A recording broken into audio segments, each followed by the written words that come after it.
Pero just in case lang, sir, na pumabor, not in favor of the admin, yung decision ng Supreme Court, meron po ba tayong contingency? No. We shut down everything. I guess that's what they want. They want the government to cease working. So yung matuloy yung kanilang mga destabilization na ginagawa. You remember I ran under the flag of unity. And we have seen, and I think this is something that the local governments immediately recognize, that we can really get very much done pagka talagang sabay-sabay nagtatrabaho. Pagka nag-aaway, naglalaban, kinokontra, hinaharang, naghahanap ng paraan para harangin, para lang maka political points, walang mangyayari talaga sa atin. So let's make a deal with China. Stop claiming our territory. Stop harassing our fishermen and let them have a living. Stop ramming our boats. Stop water cannoning our people. Stop firing lasers at us. And stop your aggressive and coercive behavior. And I'll return the Typhoon missiles. Sir, on budget lang po, sir. Yes. May we have your reaction dun sa pinay lang po na challenge before the Supreme Court ni former ES Vic Rodriguez. What do you think of this, sir? Unconstitutional daw yung GAA. Well, I've read some of the filing, the complaint. Well, the Solzhen, of course, will be the ones who will argue for the government, and he tells me. Solzhen Maynard tells me that we are on a solid footing in terms of constitutionality. I don't know why they bothered to file that, because napakahirap ng kanilang assertion. It clearly doesn't. Well, anyway, it's not for me to make the argument. We'll let the Solzhen make the argument before the Supreme Court, and we're very confident that our case is strong. Pero just in case lang, sir, na pumabor, not in favor of the admin, yung decision ng Supreme Court, meron po ba tayong contingency? No. We shut down everything. I guess that's what they want. They want the government to cease working. So yung matuloy yung kanilang mga destabilization na ginagawa. Mr. Sir, do you have plans, sir, to meet President Trump? Ano? Is that? Do you have plans to meet with President Trump? Trump, yes. Amidst the possibility that the U.S. will freeze the aid? The U.S. has frozen aid. But I will meet with President Trump because I should, because there is much that we need to discuss between the U.S. and the Philippines in terms of the trade, in terms of defense and security, and now the new policy on immigration. Nagpauwi na yata ng 100 na Pilipino. So this is something that we have to work through and hopefully resolve, because the Filipinos in the United States especially have really formed a very important part already of their workforce. So we'll see how we can influence the policy making in terms of immigration. Sir, how concerning is that, yung sinasabi po na pag-freeze ng aid? Hindi pa maliwanag kasi. Hindi pa maliwanag. It's hard to comment because on the freezing of the aid, there's a court that blocked it. So it's not just, it's very unclear what it is. Because even the agencies in the U.S. government, hindi nila naintindihan what it means. Ano yung tatamaan, saan yung babawasan ang aid fund. So, well, this is what happens. These are the growing pains of a new administration. But I'm sure that with time, these policies will crystallize and will become clearer. And by which time, I will have a chance to visit with President Trump, and we can discuss it with a better understanding of what the policies are. Mr. President, ano pa po ba yung mga maaasahan ng mga projects ng inyong administrasyon dito po sa Cebu po? naku, madami-daming listahan yan. Cebu is one of the largest areas for public investment. So it is. Well, we had a discussion today in the RDC. There are several major projects in the city. There are several major projects in the province, both in terms of connectivity, physical connectivity, in terms na pag-usapan pa namin sa Agri, baka meron tayong program na ibubuo para matulungan matulungan ng gobyerno na local governments ang national government para sa pagbaba ng presyo ng bigas. Marami kaming napag-usapan. There are several infrastructure projects that are ongoing, and dito mga malalaki kasi ang nakaibahan sa Cebu tends to take on the smaller projects. The province, sila ang probinsya gumagawa. So lahat ng pumupunta sa Cebu, karamihan ng pumupunta sa Cebu na project are very significant at saka legacy projects na priority ng national government's socio-economic plan. Yeah. Sir, all right.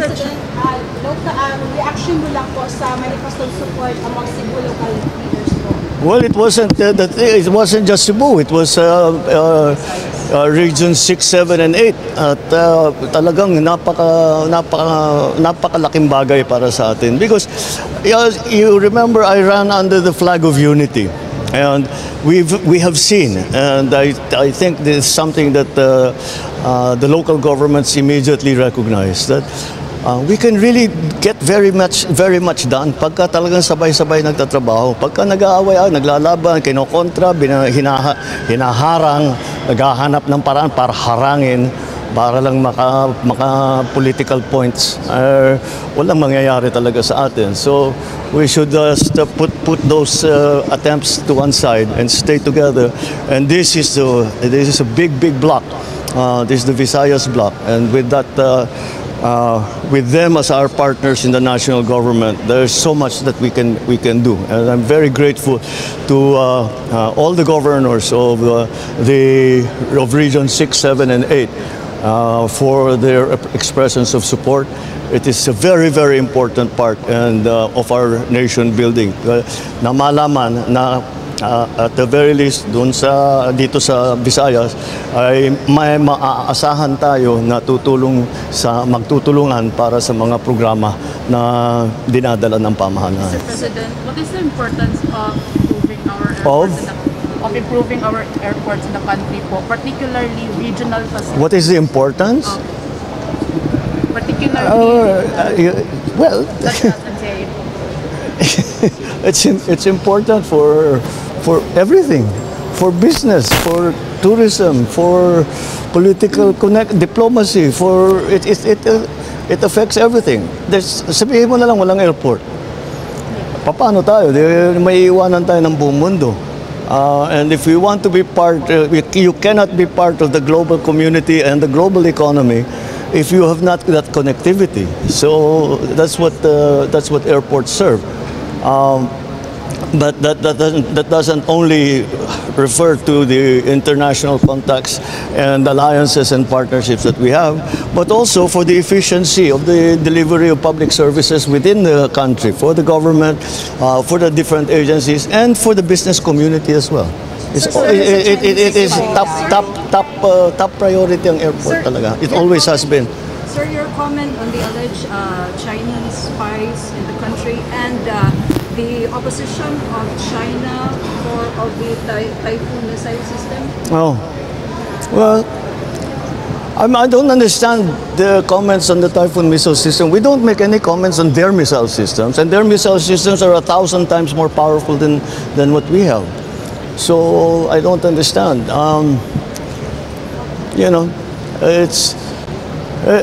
Let's make a deal with China. Stop claiming our territory. Stop harassing our fishermen and let them have a living. Stop ramming our boats. Stop water cannoning our people. Stop firing lasers at us. and stop your aggressive and coercive behavior, and return the Typhoon missiles. Tigil nila yung ginagawa nila, babalik ko lahat yan.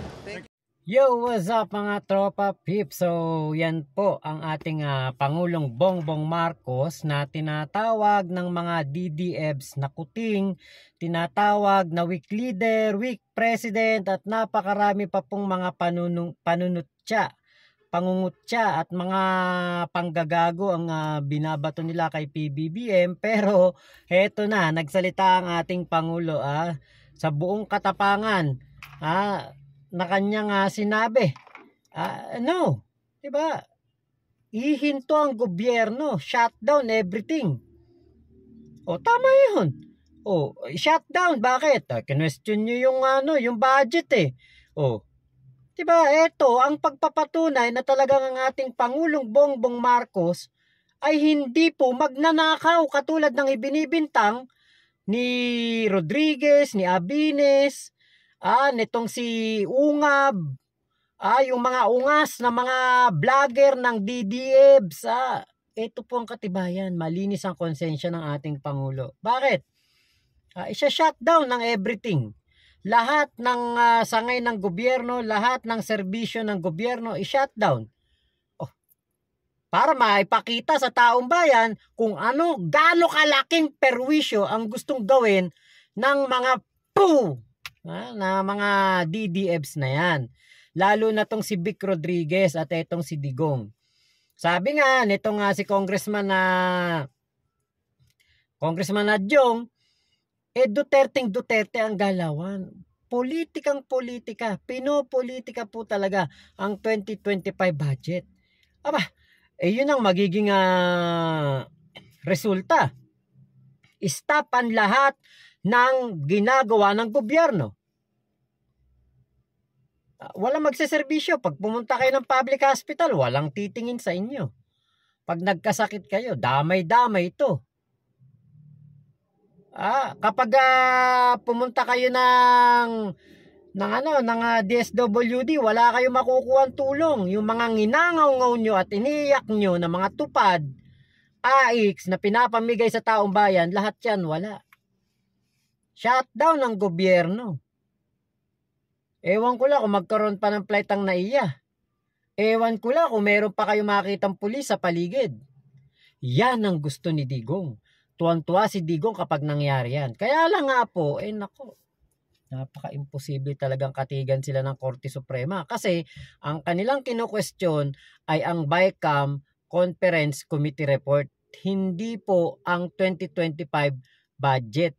Sabi nga ni Senate President Escudero, ngayon lang siya nakarinig na ang report ay sinasabing unconstitutional. Naku, talagang mapapahiya lang sila Vic Rodriguez. Kasi ito, napakatapang ng ating Pangulo sa kanyang paninindigan. Pati na rin dyan sa West Philippine Sea. Tama lang yun, sinabi ni PBBM din. Huwag kayong mangharas, huwag kayong mang-curse, huwag kayong mang-bombet ng inyong water cannon, huwag kayong mang-laser, huwag nyong banggain ang mga barko ng Pilipinas, diba? Ililipat yung Typhoon o papaalisin yung Typhoon missile. Diba? Yan ang yan ang talagang kumbaga katotohanan, realidad na ang ating Pangulong Bongbong Marcos hindi talaga pwedeng kaya-kayanin lang. Hindi pwedeng pagsalitaan mo lang.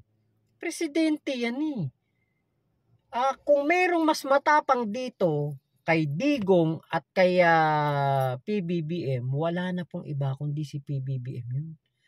Pinakamatapang sa ngayon si PBBM. Digong nyo, duwag yan. Takot na takot sa ICC, takot na takot kay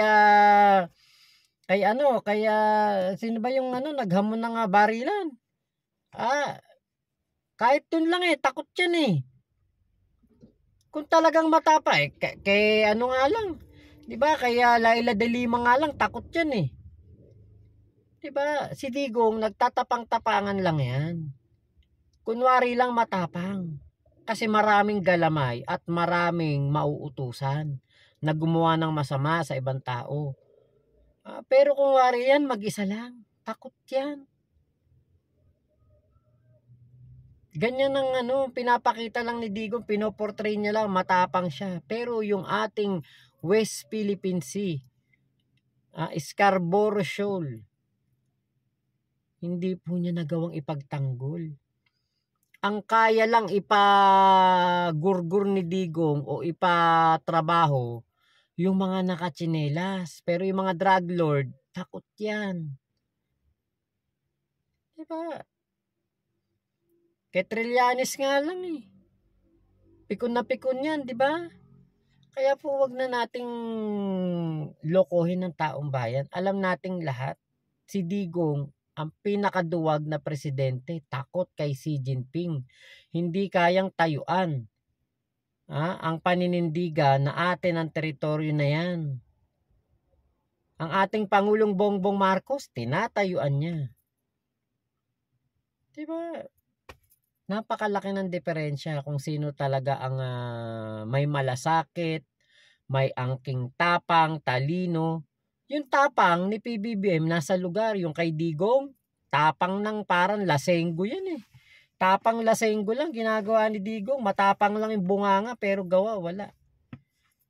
So, abangan natin kung ano ang mga update dito kasi natatingin ko ang ating Pangulong Bongbong Marcos talagang tumapang na kumbaga pinakita niya na yung tapang niya, yung pangil niya.